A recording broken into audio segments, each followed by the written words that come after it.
बोले राजा रामचंद्र भगवान की जय। आज हम आपको तुलसी जी का महात्म बताते हैं। बहुत सारे लोगों के अंदर जिज्ञासा रहती है कि तुलसी कब उतारना चाहिए और ठाकुर जी में कैसे अर्पण करना चाहिए, उसका फल क्या होता है। इसी विषय पर आज हम सत्संग करेंगे।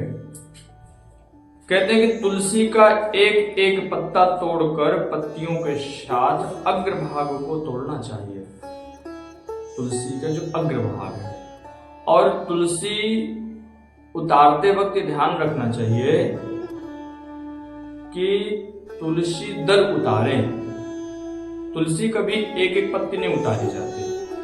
उतारना का तात्पर्य तोड़ना होता है कि एक एक पत्ती न तोड़े। तुलसी मंजरी सहित यदि उतारते हैं तो और अच्छा होता है। ये स्कंद पुराण का वचन है। कहते हैं कि यदि तुलसी में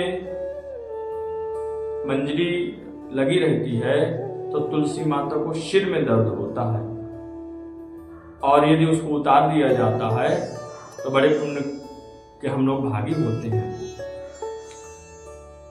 कहते हैं तुलसी की मंजरी सब पुष्पों से बढ़कर है, इससे बढ़कर कोई पुष्प नहीं है। मंजरी तोड़ते समय उसमें पत्तियों का रहना भी आवश्यक माना जाता है। और तुलसी कब नहीं उतारना चाहिए? देखो, वारों में रविवार, मंगलवार और शुक्रवार तुलसी नहीं उतारना चाहिए। तिथियों में द्वादशी, अमावस्या और पूर्णिमा, सायंकाल भी नहीं उतारना चाहिए, और अशुद्धि में नहीं उतारना चाहिए। और यदि किसी के सोवर या सूतक है, उस समय भी ना ही तुलसी को स्पर्श करें और ना ही तुलसी उतारें। उससे पाप के भागीदारी होते हैं। यदि ठाकुर जी के निमित्त चाहिए, आवश्यक है, तो जो सूखी पत्तियां हैं उनको ठाकुर जी पे अर्पण करें, या तो तुलसी जिस गमले में जहां पर लगी हो तो ठाकुर जी को मिट्टी, क्योंकि वहां पर सारे तीर्थों का निवास होता है। जहां तुलसी माता लगी हुई होती हैं वहां सारे तीर्थों का निवास होता है। उस मिट्टी में सारे तीर्थों का निवास होता है, ऐसा हमारे पुराण कहते हैं। तो वो मिट्टी लगा दे, उससे भी वही माना जाता है। तो समझ में आया कि कब कब नहीं उतारना चाहिए? वारों में रविवार, मंगलवार, शुक्रवार। तिथियों में द्वादशी, अमावस्या, पूर्णिमा। और यदि जैसे मरना सोच बोलते हैं, जैसे कोई व्यक्ति खत्म हो गया हो, शूदक हो गई हो या सोवर हो, उस वक्त भी ना ही तुलसी छुएं, अब भूलकर न उतारें, उससे पाप होता है।